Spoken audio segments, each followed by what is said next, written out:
Down south. Let's head out west now to Seattle, one of the most liberal cities in the United States. Bernie Sanders was there. He was set to take to the microphone about the 50th anniversary. It was a celebration for Medicare, and he gets the microphone ripped out of his hands after only for a few seconds speaking, thanking everybody for being a progressive city. And the Black Lives Matter folks rip the microphone out of his hand, and here's what ensues. We thank you for honoring.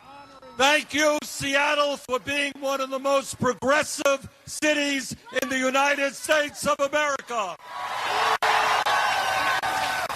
We want an opportunity to address. We want an opportunity on the mic. Well, ask him. Get him in check. I was going to tell Bernie how racist this city is, filled with its progressives, but you already did it for me. We are going to let you on the mic. Okay. Why they let her keep going like this?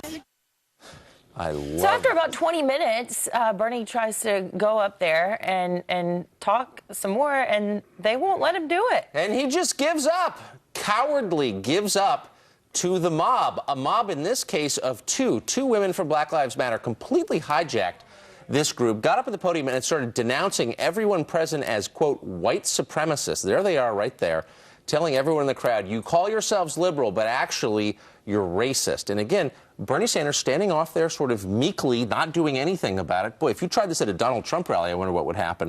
Probably have a pretty different ending. But Bernie Sanders kind of gave up and said, I'm not talking. We've seen some Donald Trump, shouters coming through some of his events, and he just shouts them down, and he fires right back, and, of course, they're hauled off. But he doesn't have anyone taking over the microphone. I don't know, what would you do? I mean, it didn't seem like he had a security group that could come in like Secret Service, like Hillary Clinton style, or keeping people roped off. Well, you would stand up and you would explain yourself, as what candidates are supposed to do. By the way, this is inevitable. The increasing radicalism on the left is, of course, ending up in what you're watching now, a place where nobody can talk. The revolution always consumes itself. You think Bernie Sanders is the most liberal person in the Democratic Party? You're wrong.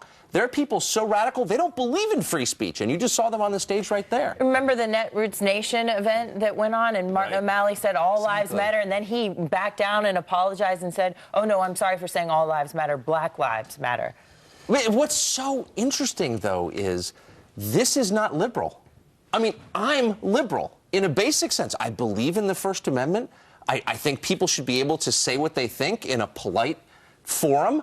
These are people who are not liberal at all. They're totally authoritarian. They don't believe you have a right to speak. Shut up and obey. That's their view. What do you think about this? Email us this morning, friends@foxnews.com. We'll post that video up on our Facebook page as well. You can weigh in there, FF Weekend. Much more to come here on the show, including we're going to talk to Senator Jim Webb coming up in just a short time, and presidential candidate. He'll be on the show in just a little while. That's right. But right now we're going to get to your Sunday morning headlines, and we will start with this. The summer of sharks turns to gators as a Florida woman is attacked by an alligator while swimming in a river near Orlando. She was by herself in a secluded area when the gator grabbed her arm and pulled her underwater.